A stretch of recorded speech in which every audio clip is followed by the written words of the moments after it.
AP cabinet సమావేశంలో రాజధాని అమరావతి నిర్మాణంపై ముఖ్యమంత్రి చంద్రబాబు నాయుడు చర్చించారు. రాష్ట్ర అభివృద్ధికి సంబంధించి పలు కీలక అంశాలపై నిర్ణయాలు తీసుకోవడం జరిగింది. యుద్ధాల కారణంగా తలెత్తిన ఎల్పీజీ గ్యాస్ సరఫరా సమస్యను ఎదుర్కొనేందుకు మరింత సన్నద్ధతో పనిచేయాలని సీఎం చంద్రబాబు అధికారులకు, ఆయిల్ కంపెనీలకు సూచించారు. 5 నేషనల్ గ్యాస్ వినియోగం పెంచేందుకు చర్యలు తీసుకోవాలని సీఎం చంద్రబాబు సూచించారు. దీపం పథకం లబ్ధిదారులకు పీఎన్జీ వినియోగంపై అవగాహన కల్పించాలని సూచించారు. దీపం పథకం లబ్ధిదారులు పీఎన్జీకి మారితే వారికి దీపం పథకం కింద ఇచ్చే రాయితీ సొమ్మును జమ చేసేందుకు ఇప్పటికే నిర్ణయం తీసుకున్నామన్నారు. దీనిపై వెంటనే ఉత్తర్వులు విడుదల చేయాలని అధికారులను సీఎం ఆదేశించారు. తెలంగాణ నుంచి ఆంధ్రప్రదేశ్ అమరావతికి వచ్చే ప్రధాన ముఖద్వారం జగ్గైపేట అని ఎంపీ కేశినేని శివనాథ్ తెలిపారు. పట్టణ అభివృద్ధికి భారీ ప్రణాళికలు సిద్ధం చేస్తున్నామని, విజయవాడ, హైదరాబాద్ మధ్య ప్యాసింజర్ రైలు నడిపేందుకు కృషి చేస్తామని హామీ ఇచ్చారు.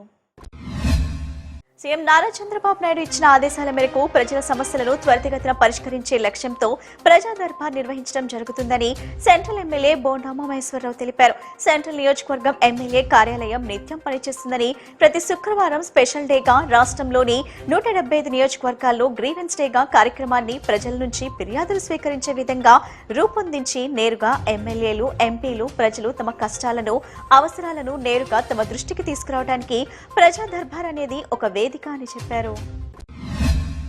ఎన్టీఆర్ జిల్లాలో రోడ్డు ప్రమాదాల నివారణకు ప్రతి ఒక్కరూ సహకరించాలని విజయవాడ సిపి రాజశేఖర్ బాబు, కలెక్టర్ లక్ష్మీష కోరారు. జిల్లాను రోడ్డు ప్రమాద రహిత జిల్లాగా తీర్చిదిద్దుతామని పేర్కొన్నారు. జిల్లాలో మొత్తం 28 బ్లాక్ స్పాట్స్ లను గుర్తించామని, ప్రమాదాల రేటును తగ్గించేందుకు చర్యలు తీసుకుంటామని వారు స్పష్టం చేశారు. జిల్లాలోని పౌరులందరికీ రక్తదానం చేసి ఆపదలో ఉన్న వారి ప్రాణాలను కాపాడాలని జిల్లా కలెక్టర్ డీకే బాలాజీ పిలుపునిచ్చారు. వివిధ రకాల ఆరోగ్య సమస్యలతో రక్తహీనత ఉండే రోగులకు గానీ రక్తం చాలా అవసరం ఉంటుందన్నారు. సర్వే శాఖ వారు ఇటువంటి రక్తదాన శిబిరం ఏర్పాటు చేయడం అభినందనీయమన్నారు.